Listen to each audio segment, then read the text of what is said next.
আসসালামু আলাইকুম। আশা করছি আল্লাহর রহমতে সবাই অনেক অনেক ভালো আছেন। আবারও চলে আসলাম আপনাদের সাথে মজার একটি রেসিপি শেয়ার করার জন্য। আজকে আপনাদেরকে বানিয়ে দেখাবো চকলেট বন বা ব্রেড। বাচ্চাদের বিশেষ করে খুবই জনপ্রিয় একটি খাবার। এর জন্য প্রথমে একটা মিক্সিং বোলে নিয়ে নিয়েছি 1 কাপ কুসুম গরম দুধ। এখন এর মধ্যে দিয়ে দিচ্ছি 3 টেবিল চামচ পরিমাণ চিনি, দিয়ে দিচ্ছি স্বাদ অনুযায়ী লবণ, দিয়ে দিচ্ছি ইস্ট। এখানে আমি 2 চা চামচ ইস্ট দিয়ে দিয়েছি। এখন এই সমস্ত উপকরণ খুব ভালোভাবে মিশিয়ে নিব।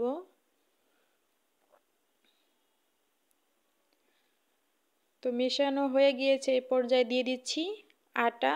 তো এখানে আমি 2 কাপ আটা দিয়ে দিচ্ছি। আর দিয়ে দিচ্ছি একটা ফেটানো ডিম। এখন আমি হাত দিয়ে খুব ভালোভাবে মেখে সফট একটা ডো তৈরি করে নিব। তো এই তো একটা ডো তৈরি করে নিয়েছি। এখন 1 টেবিল চামচ পরিমাণ তেল দিয়ে দিচ্ছি। এখন আবারও কিছুক্ষণ খুব ভালোভাবে মথে নিব।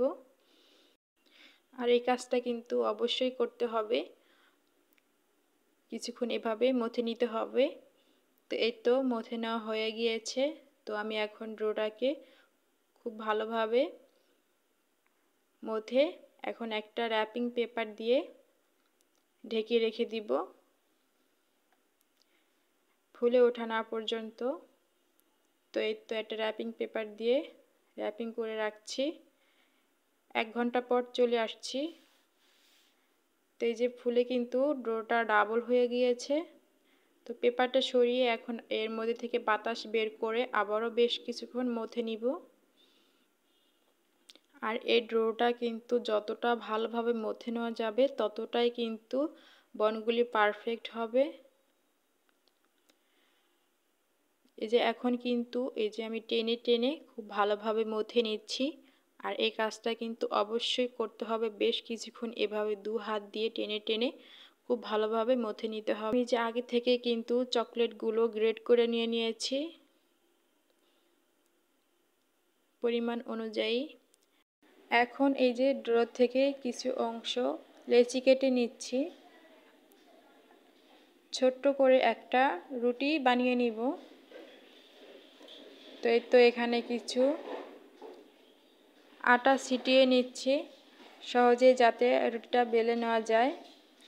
তো এখন আমি যে রুটি বেলে নিয়েছি এখন দিয়ে দিচ্ছি চকলেট। আগে থেকে গ্রেড করে রেখে দিয়েছিলাম। তো চকলেটের পরিমাণ কিন্তু আরও বাড়িয়েও নিতে পারেন। তো এখন আমি যে 2 সাইড থেকে ভেঙে একটা রোল তৈরি করে নিব। তো এখন আমি যে 2 সাইড থেকে ভেঙে নিয়ে এখন এই যে অপর সাইড থেকে এই যে উপরে টেনে খুব ভালোভাবে সিল করে নিচ্ছি যাতে না চকলেট বেরিয়ে যায়। তো এখন এই যে খুব ভালোভাবে সিল করে নিয়ে এখন আমি একটু এই যে ছুরি দিয়ে কেটে ডিজাইন করে নিচ্ছি। এটা দেখতে সুন্দর লাগবে তাই। তো আমি এই যে কেটে নিয়ে এখন একটা রোল শেপ দিয়ে দিচ্ছি এই যে পেঁচিয়ে নিয়ে। তো এরই মধ্যে কিন্তু একটা রোল হয়ে গিয়েছে যে দেখুন। তো খুব সহজ, একটু মন দিয়ে দেখলেই কিন্তু বুঝতে পারবেন। তো এভাবে কিন্তু সবগুলো রোল আমি বানিয়ে নিয়েছি। এখন আমি এই রোলগুলোকে ফুলে ওঠার জন্য অপেক্ষা করব 1 ঘন্টা। তো এরই মধ্যে দেখুন ফুলে কিন্তু রোলগুলি একদম ডাবল হয়ে গিয়েছে। তো এখন আমি একটু ডিমের মিশ্রণ দিয়ে খুব ভালোভাবে ব্রাশ করে দিচ্ছি খুব সুন্দর একটা কালার আসার জন্য।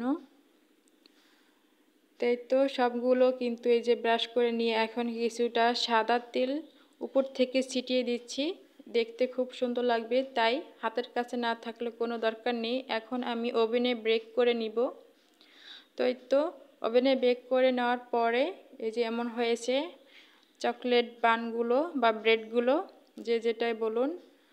তো দেখতে কেমন হয়েছে একটু কাছে থেকে দেখাচ্ছি দেখুন। কতটা সফট হয়েছে দেখেই বুঝতে পারছিলেন। তো আমি একটা চকলেট ব্রেড ছিটে দেখাচ্ছি, দেখুন ভিতরটা কেমন হয়েছে, খুবই পারফেক্ট হয়েছে। তো এই ব্রেডগুলি কিন্তু বিশেষ করে বাচ্চাদের খুবই প্রিয়, একবার হলো বানিয়ে দিবেন, বাচ্চারা কিন্তু খুব খুশি হয়ে খাবে। তো আমার আজকের রেসিপিটা দেখতে কেমন হয়েছে অবশ্যই কমেন্ট করে জানাবেন। সবাই ভালো থাকবেন, সুস্থ থাকবেন। আল্লাহ হাফেজ।